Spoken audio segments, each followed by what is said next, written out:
Hey guys, you're listening to Tea Time with your host DJ T Mags, aka Tea Time, aka T Money, and this is on US Weed Channel, where weed has a channel. And today on the season premiere of Tea Time, I have the most special guest in the entire world, Miss Rhonnie Lee. Hi guys. Miss Rhonnie Lee, aka the Lock Doctor, aka Locked and Loaded, aka Head Doctor. No, I'm just playing. Yeah, we could go on and on. Industries loctician, changing lives one lock at a time. That's what I specialize in. Right. Locks and troubled locks. So yeah, I get people from all around the world that come, and these little hands work miracles. So first tell us, where does the name Rhonnie Lee come from? Is that your real name? Kind of, sort of, but no. My real name is Rhonda. My middle name is Lee. Okay. My uncle's name was Ronnie. Mm-hmm. And he died like maybe a few days before I was born. Oh, rest in peace. And I never got a chance to meet him, but they always say how much we act alike. So once I pursued hair, I was like, what can I call myself? And my friend in high school, she said, you should spell your name Rhonnie, Rhonnie, and it always stuck with me.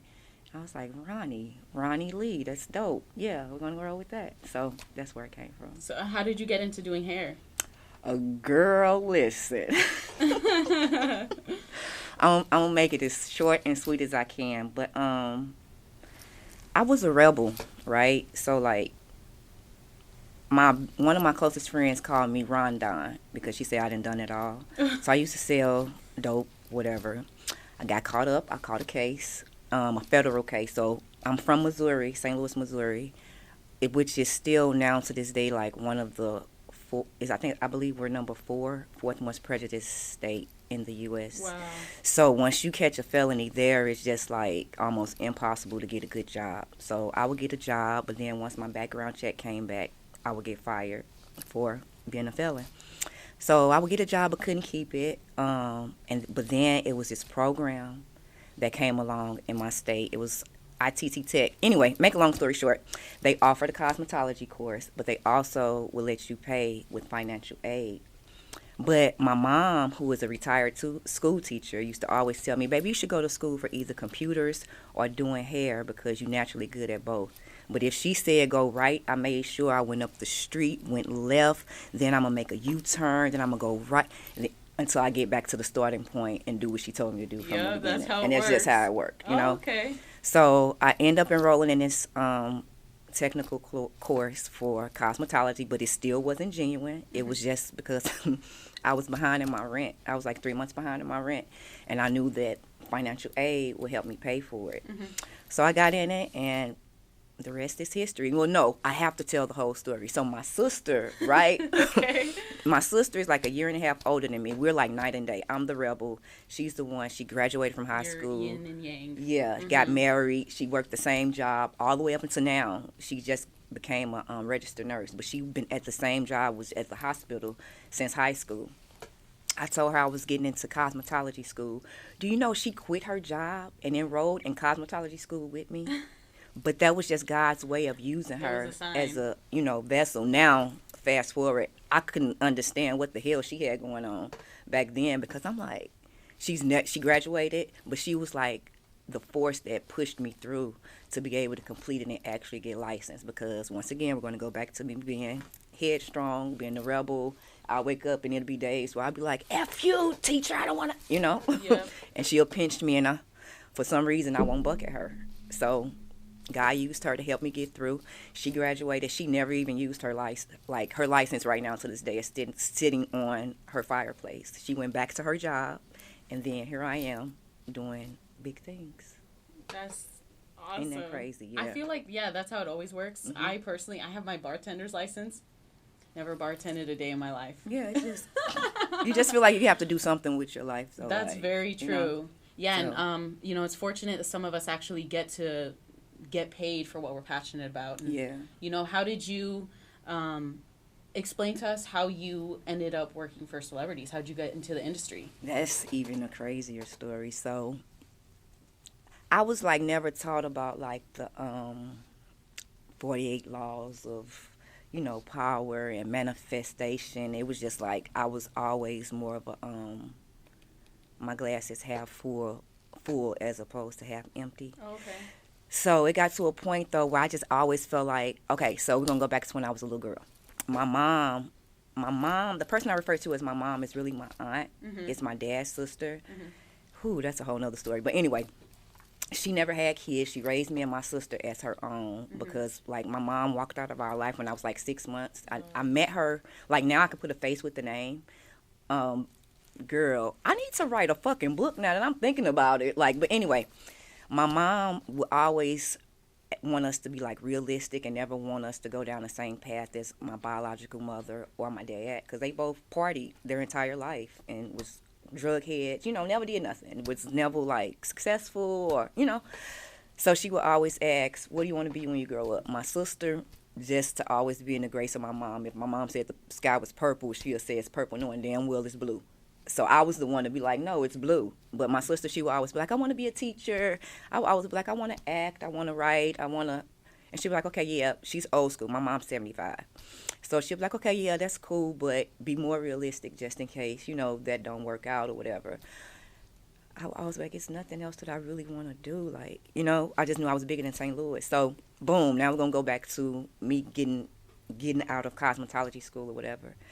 People, once I took it serious, because once I graduated, I was like, okay, I'm in debt. I'm taking this shit serious. Like, I'm about to go hard, and I'm really good at it, You're trying to grind. So, I decided I was going to move to Atlanta. Once people in St. Louis found out that I was really serious, I had half of the city asking me the same question, but just in different octaves. One half of the city was like, Rhonnie, what you going to do when you get to Atlanta? Other half of the city like, Rhonnie, what are you going to do when you get to Atlanta? And my, swear to God, rebuttal to every person was verbatim. I'm a gay young thug. He going to be my first celebrity client. The world going to see the drastic change I do on his head, and I'm going to end up being an industry loctician and a household name, and the rest going to be history. Because I didn't know what the rest entailed. You manifested it. What? Like a motherfucker. I didn't even realize. So people be like, that's what's up. You must know him. Like, you know him? I'm like, They be like, oh, that's cool. You must know somebody who know him. I'm like, actually, I don't. Because I never even thought, I just knew it was going to happen, So now they walking away from me talking about me like, how the hell she think she going to get to Atlanta? Like with all the people he got at his beck and call, like how she thinks she's going to get to Atlanta and just get him. So now people think that I just went hard and just went after him and stalked him and harassed. No, I didn't do any of that. I planted the seed and the universe did the rest. So sure enough, I got down there. I was assisting this girl. She ended up moving down there maybe like 6 months after me, but she was already big, had a following.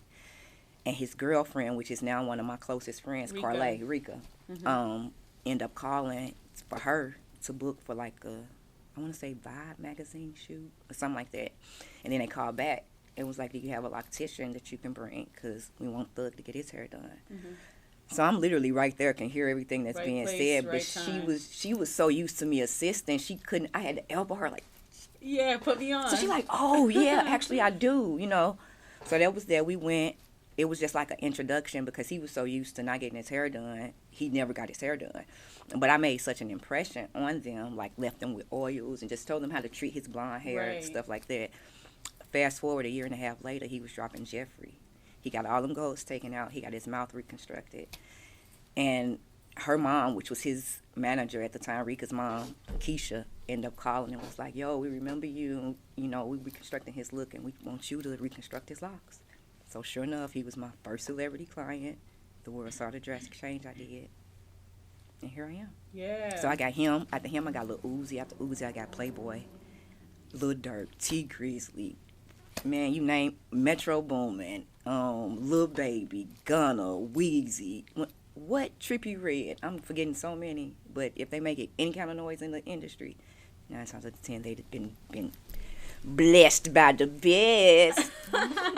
So I saw on your Twitter that you're looking for a chemist.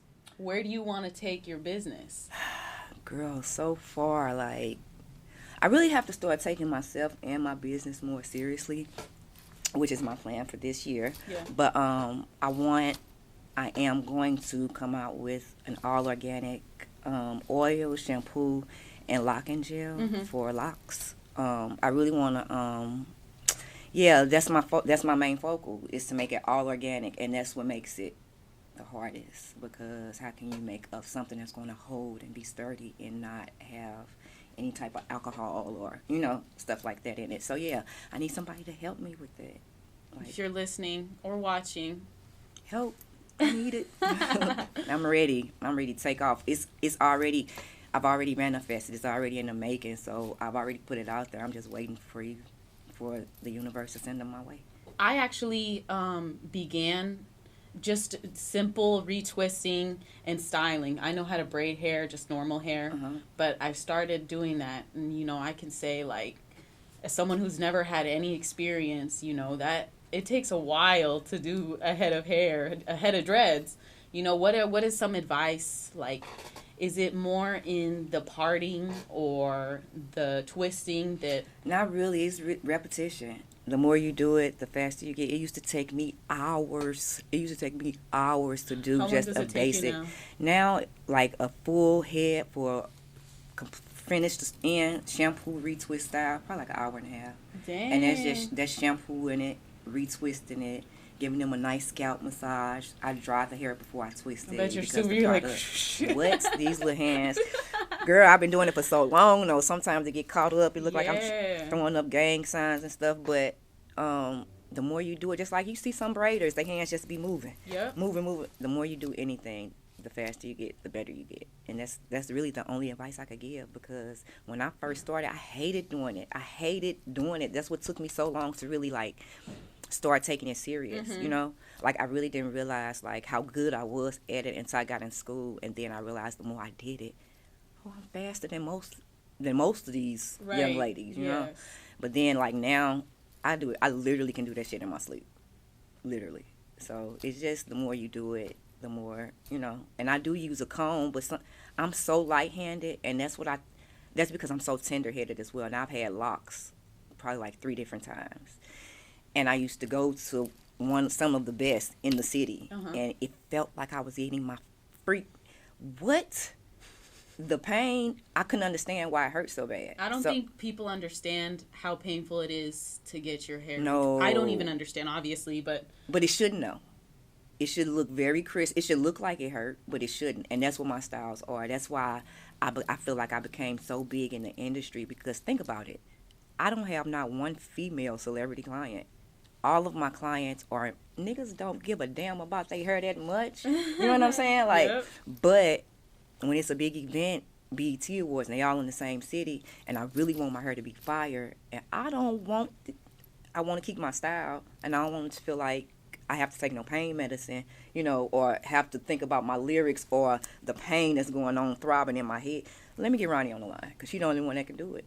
And even when I done fell out with different ones and they want to try to go, always call me back, because it's more about, I know I'm really good at what I do. You know what I'm saying? But it's other locticians that's really good, the same level of good, but they heavy-handed as hell. You know what I mean? Like, so they're going to always pick the person that I'm just light on my hands, and that gives the best experience. Yeah, and I've trained myself to be that way, because it does not feel good to have a heavy-handed person in your head, especially when you're extremely tender-headed. Yep. Yeah, and your hair is really nappy. I'm sure you've seen how influential rappers are. Yeah. Just not only in the clothes they wear, the things they say, the way their hair is styled, everything. Rap is so extremely influential. What is it like being on the end that creates these styles that's so influential, not only to young kids, but you can see all over the world, like white kids, Asian kids? It's surreal. Like, it's crazy, man. All these kids wanting dreads. Yeah, it's so crazy. Like, who would have ever thought, I just sit back sometimes and just look at my work when I'm looking at different videos. Like, I started that. Like, I did that. Or, you know what I mean? Like, it's a really good feeling. I never would have thought in a million years. Yes, I did. I knew it was going to happen. I don't even know, but it's just like, is this really real? Something I used to do for $25, I'm getting paid all of this money for. And literally, like, it takes me no time to do it. Most of the time, it's just because I'm sitting around waiting for them to go ahead and get started, you know? What is your opinion on, I know it's super controversial just because of the history of dreads and just African Americans that have had to deal with criticism and their dreads, whether it's in the workplace or just in general. What is your opinion on people that are outside of that race and want to wear dreads? Well, first of all, we're not going to call them dreads because there's nothing dreadful about you. Okay, that's first. They're locks. But really, I've always felt like it. Nowadays, it's more of a phase than a lifestyle or a culture. You know what I mean? Like, some people, to me, I really hope I'm not stepping on no toes by saying this or offending anybody, but to me, it's not that deep. You know what I'm saying? It's not that deep. It's as deep as you want to take it, however, whatever your roots are, like, you know, because some people are very, like, don't touch my locks. I'm only going to... I feel that energy is real, energy is big. That's why, once again, a lot of people only will let me touch their head because my energy is pure, my energy is good, it's authentic. But as far as, like, taking it back to your heritage and your roots, I'm with all of that, but to me, it ain't that deep. It's just not. You feel me? Yep. Yeah. You know, working with a ton of clients, a ton of industry clients, what made your relationship with Carti so special? I think the longevity of me being with him. I've been with Carti for about almost 4 years now. When he actually got me from Uzi. So it's just like over time you just build like a family type bond and then somebody always need that person that's going to keep it 100. You know what I'm saying? That's going to tell you shit that you don't want to hear. And that's me. I'm the person that's going to always look out. I'm going to always have my antennas up. I'm going to always be on my toes. I'm going to always keep anybody that's around me, not just because it's Playboi Carti. I'm going to always keep your best interest at heart. And once you get to a certain level, a lot of times that's hard to find. That a lot realness, of times, that genuine spirit. Yeah. So, did your earring fall off? Yes, thank you. I'm looking like this a little low. You gotta let me know. So yeah, it's all good. We'll cut that. But yeah, so like, I'm auntie. I'm everybody's auntie for real. Like, I really look out. Like, I cook. Everything. Me and Carti done got into it. We done fell out. Like, I done cursed his ass out. He done cursed me out. But at the end of the day, he don't want nobody else in his head. He's not. What? I have to die first. Like, no, for real. Type stuff. But it's just been the longevity, and he's been through a lot. I've been through a lot, and it just seemed like when we need each other most, he's always there. I'm always there. But it's not just with him. It's with Thug. It's with T Grizzly. It's been with all of my, you know what I'm saying, clients that I've been with for a long period of time. It's just that right now, Carti has me. He has me to himself, and it's crazy because I manifested that too. I also said once I got so industry lit per se, you know, and really like experienced that and experienced different artists and what that was like, that shit is draining. I was over it. So I told T Grizzly over a year ago, I said, it's gonna get to a point where I pick and choose who hair I do. Get it? Yep. And so now that's the point that it's at. I've chosen Carti and he's chosen me. I don't want to do everybody in the industry hair. It's too much. You know what I mean? Like, he's good to me. He don't, like, money is not, what? Nothing. Okay, you know what I'm saying? It's not about money with me, though. You know what I mean. Everybody want to get paid, but it's not. Yeah. You know what I'm saying? He look out without me having to ask. Like, it's just different things, that different luxuries and, you know, pluses that come with being with him. And I just fuck with him. He's a genuine person. Like, that's good. Yeah, I feel like in any type of relationship, you know, it's hard to find that you know, that equal balance where I can trust you and you can trust me. Or I appreciate you just as much as you appreciate me. Exactly. You know what I'm saying? Because a lot of times I see the change in the ego and the persona and everything when I'm done with my client's hair, celebrity or not. But a lot of times, the higher the celebrity it is, they like almost kind of push you to the wayside. Like, you're dispensable, even though they know really in their mind you're not. You know what I'm saying? Yep. he appreciates my craft. He appreciates my artwork. He appreciates it just like I appreciate him as an artist, as a rapper. You know what I mean? Like, so it balances itself out. I bet your life has become so much more fast speed. You know, what is your craziest hair story? Oh my God. I have so many. It's just like they so spoiled and used to moving on their own time. Yep. Mm-hmm. That they don't realize that, like, sometimes this shit take time. You just can't. My craziest one is Thug. It's been times where the jet plane, whatever, leaves in an hour. Okay, Rhonnie, come on, do my Thug. The plane leave in an hour. You want to get shampooed? Or you just want to touch up? Nah, come on, shampoo me, drop.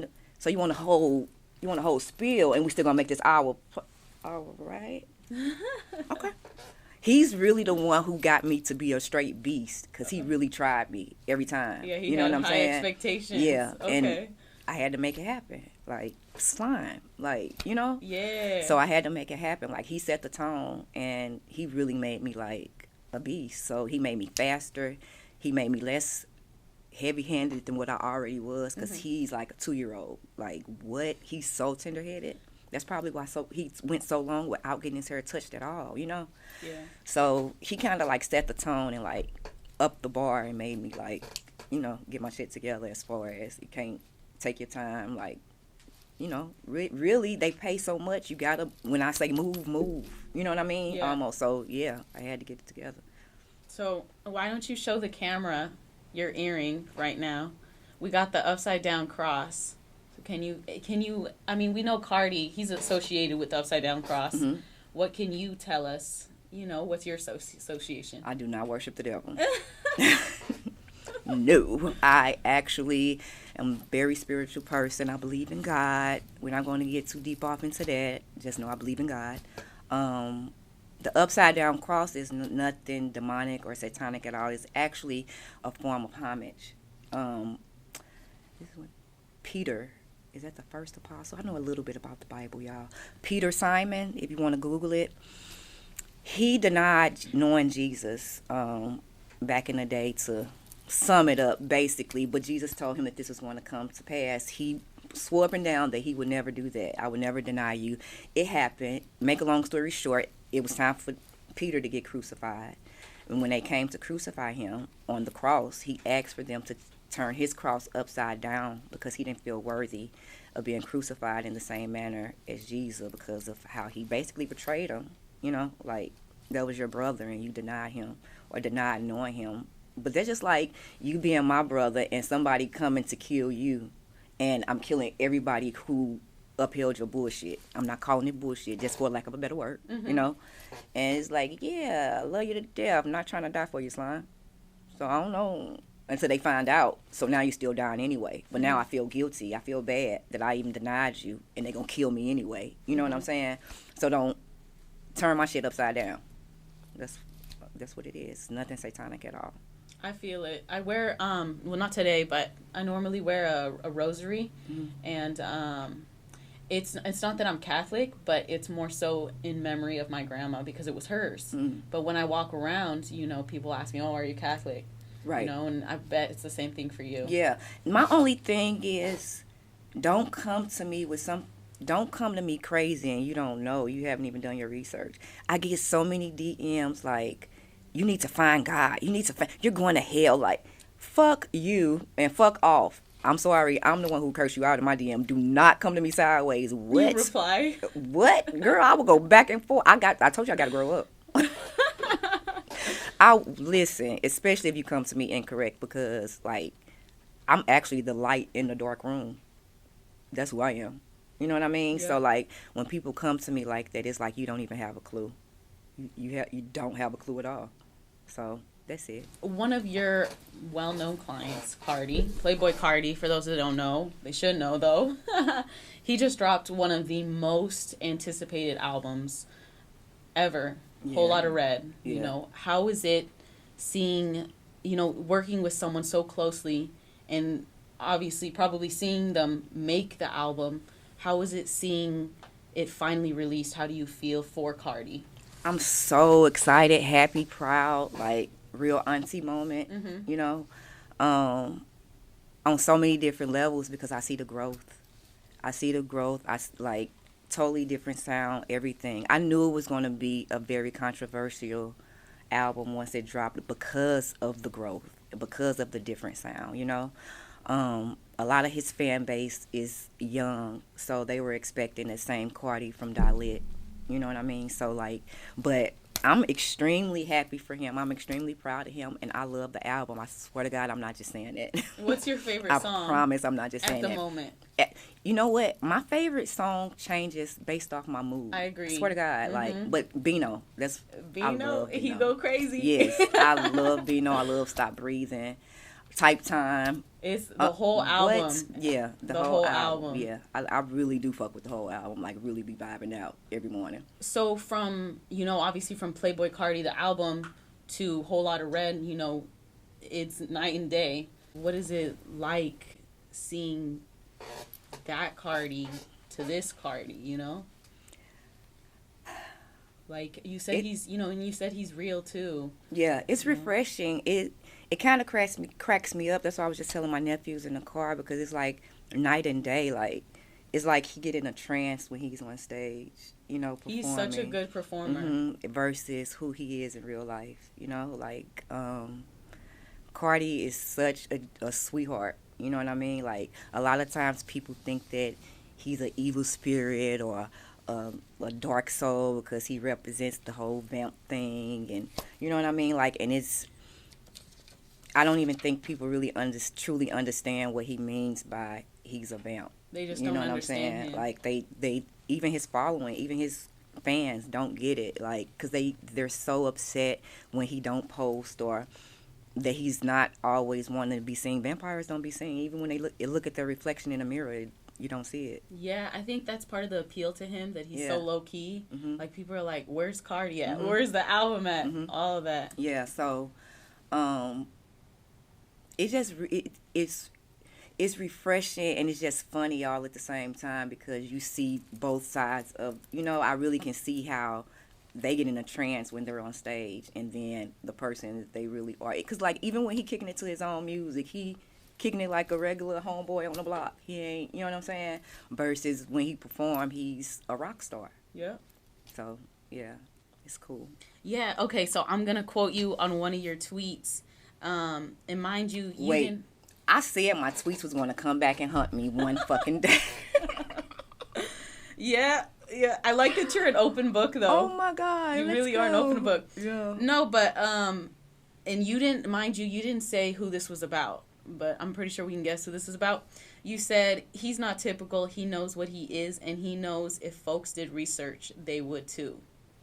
Yeah, that's about Carti. Yeah, for sure. He's not going to make it easy for you to figure him out. He's not an open book like me. You know what I'm saying? Like, he's not going to do a whole... He just don't want to be seen and be in the public eye like that. Like, he's just a private person, but he loves his fans. You know what I'm saying? Like, so that's why I've kind of, like, become almost his voice, per se, with certain things. I try to reply to the fans, because I don't want them... They get so angry that he does not say nothing at all, And then sometimes I have to make myself stay in my lane, because I be wanting to defend my folks when it comes to certain things, but certain things is not for me to speak on, especially if he don't speak on it.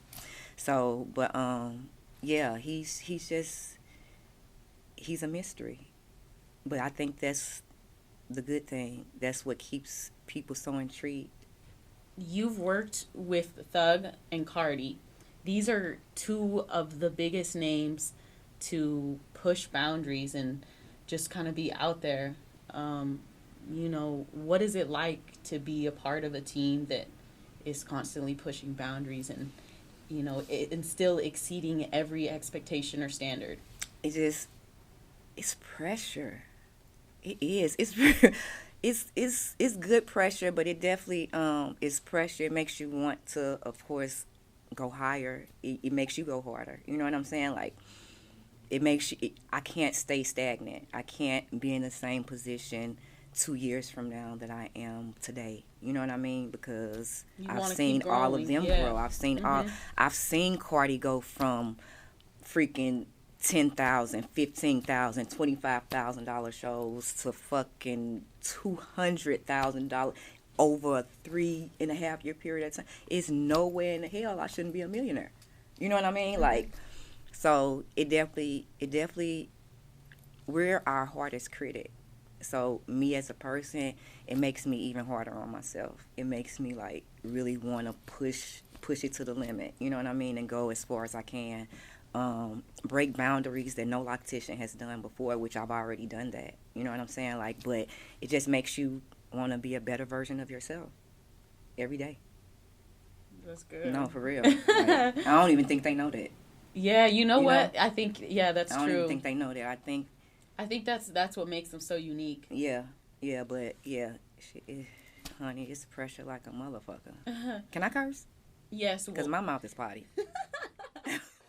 So you got the red hair going on. You know, what was that inspired by?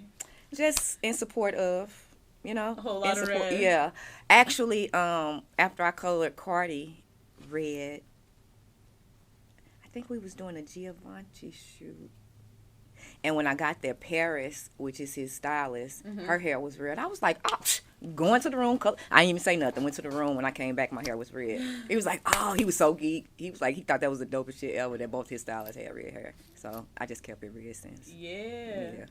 And I like that you have this youthful spirit. Like, you know what I'm saying? I told you I got to grow up, Slime. No. Got to grow up. But you only as old as you feel. Like, exactly. You know? So, like, the industry I'm in, I have to stay relevant. I have to, like, be on my toes at all times and know what's going on. Like, and it's just who I am. That's how I've been all my life. I really be having to realize, Rhonnie, you a certain age, and there's probably certain things that you should not.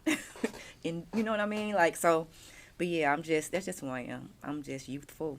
I think you only have one life. And that's it. I'm living it. You should live living it. Period. Poof. Okay, so I don't know. You've seen Blade before, right? Yeah. Okay, so you know how they just recasted, like they're gonna make a new one. No, I didn't know that. Okay. I don't watch TV. That's okay. So they're gonna make a new one, but if they were still casting, they asked Carti to do it. Would you be down to style his hair? I wouldn't have no choice. Like, I think I'm playing. That man's not letting. He's not letting nobody touch his head. So yes, I would be so geeked. I'd be trying to act like sometimes when we have big things going on that I'm not super geeked inside. Yeah. Like, but I'd be stoked half the time. Like, we fucking going to do it, and then get there and be like, what's up? So obviously, you're loving your life, as is, and everything that has happened to you happened for a reason. What has been the most interesting or most enjoyable aspect of your journey? Man, the experiences. I'm big on experiences. You know what I mean? Like, the fact that I just really get to wake up every day and do what I want to do and make a living off of what I do. Mm-hmm. You know what I'm saying? I get to see the world. I get to travel. The best thing about it is I probably would still be traveling and doing all of this on my own dime, but it's even better that I get to do it on somebody else's, So, like, the experiences, the people that I get to meet, the connections that I get to make, like, is life-changing, like, literally. So, more than anything, I can appreciate that. Yeah. What's some advice that you can give just to anyone who's struggling or who has an idea of a dream, and anyone who has begun their dream, and what's some motivation that they can continue to carry on? I saw this quote one time that said, "Where would you be if you never gave up?" So, don't give up. You just gotta always believe in yourself, even if nobody else does. You just have to know this is going to happen. It's not for you to figure out how. You just know. You know what I mean? Like, you would be so surprised if you just believe. That's it. Faith of a mustard seed. I think going off of that, a question that I like to ask myself, and I'll ask you, Rhonnie Lee, what would you do if you weren't afraid? Ooh.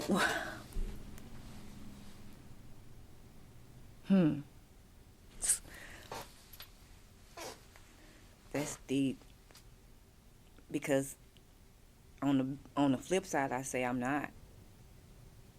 That's why I'm here. Get it? Mm-hmm. Nothing that I've done has made sense to nobody, not even me. I've allowed my intuition. I've literally walked by faith. Like, I'm literally the prime example of walking by faith and not even seeing the next step. You know what I'm saying? Like, and every time it guided me the right way. So, I'm not afraid. Like, and I keep making myself not be afraid so I can keep pushing that bar and going high. That's why I always, in my rebuttal, when I would say I'm going to be the industry's loctician and a household name and the rest is history, that's because at the time I hadn't written the rest yet. But now I'm starting to write the rest. You know what I mean?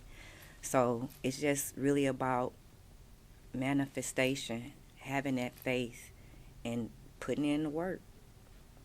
That's it. And letting everything else just happen organically.